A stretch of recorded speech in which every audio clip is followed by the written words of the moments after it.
Hello. Now in this video, we will discuss what trusting God can look like. Now I will begin by conversationally reading the simple, not shallow, studied interpretation of Psalm 3. Afterward, I'll share two of the nuances I heard while reading this psalm, ones that have helped me find some of the abundant life that I have been seeking. Then, I'm going to ask you what you think. Ready? Here we go.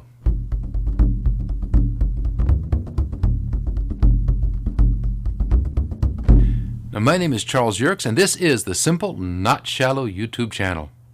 Now, for some time now, I have been on a journey, one of learning how to live in the abundance of the abundant life that Jesus said He came to give.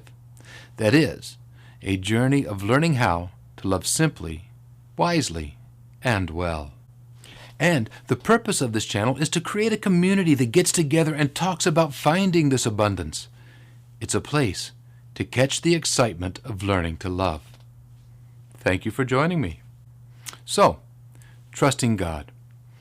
Well, let's begin by reading Psalms 3. Now, my Lord, my enemies have increased in number. Many are rising against me. Many are saying of me, for him there is no help from God. But you, my Lord, are my protection, the one whom I glorify, and the one who confers honor upon me. Now my voice I will raise to the Lord, and He will answer from His holy mountain. I will lie down, sleep, and awaken, because the Lord gives me strength. So I will not be afraid of the vast hordes of people who surround me and pit themselves against me. Arise, my Lord, rescue me, my God.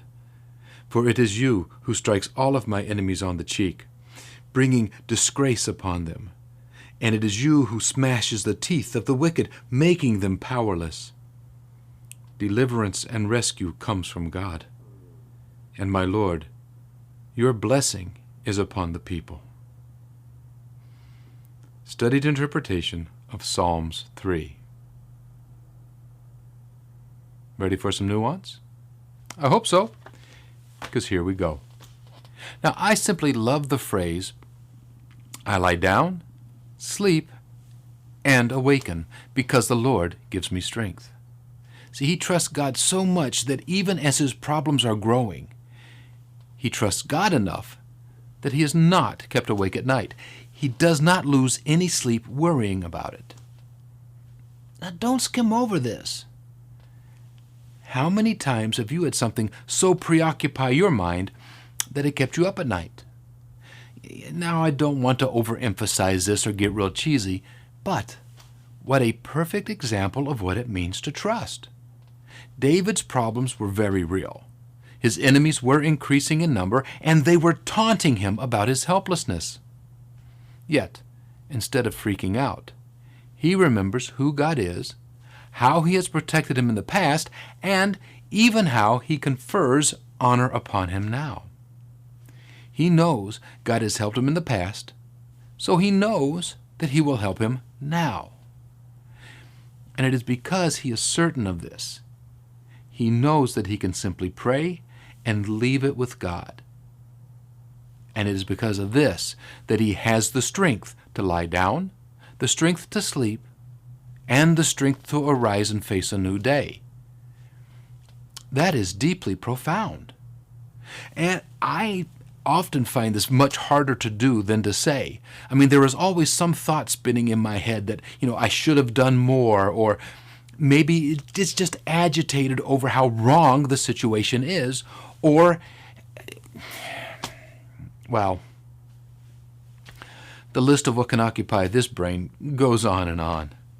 Yet, the road to abundance, this seems to say, is to let all of it go, to come to trust the one who has helped me before, to trust that he will help me again. That is, to trust God enough that I am now able to sleep undisturbed. And this leads to the second nuance that I've heard, and that is one of having proper perspective. See, David gives credit for the ending of all of his problems to God. I mean, it is God who brings disgrace upon his enemies. It is God who makes them powerless to harm David. It is God who rescues him and brings blessing to the people. Now, there are other Psalms in which David frequently admits that his enemies are simply too strong for him. He just doesn't have the ability to overcome them. So here, he is simply making an honest assessment and admits that all the positive results were God's doing. An honest assessment, and then a thoughtful trust given. That is very beautiful, very profoundly beautiful. See, this is an example of someone actually living in the abundance.